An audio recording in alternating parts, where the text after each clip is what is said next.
oh. Libre. Well, pamigay. I wanna get it, but my husband doesn't want it. Oh, free. Free siya guys. Hindi man. Wala daw kaming space. Napakaliit kasi ng bahay namin guys. Uy. Ay. Maghanap tayo ng free na naman. Baka makahanap tayo ng kaya nating bitbitin kahit maglakad tayo.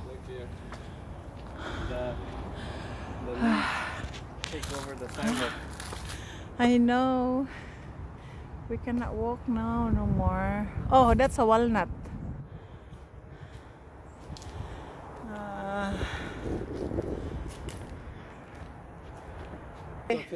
Yan yung tawag nila na monkey tail plants.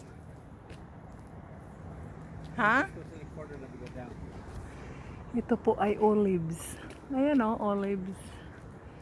Daming tanim dito. Olives, yan po ang olives. Yan, mga basura nila oh. Ganito yung mga basura namin guys. Uy, hindi pwede kami mamasura. Pero pag may free po, napang lapag-lapag nila yan sa kalsada. Makukuha mo dyan. Nope, that is not a coconut. That is a palm tree. Palm tree. Ang taas-taas ng palm tree. Palm tree. Ang palm tree po ay ang ano guys, napaka taas. Ang isa guys, pagpapaputol mo yan, $500 or $1,000. I don't want to be here when look. right now. Yeah, see? Masarap na tomato. Garage. Ayan, diba? Yan. May mga plants sila na tumba. Okay, let's go here. Let's go down again in the street of... Oy, ha? Yeah. Let's go down. Sana nga, sabi ko may takong tayo kasi magpadidit taloy dito guys. Magpadidit. Yeah, we need takong.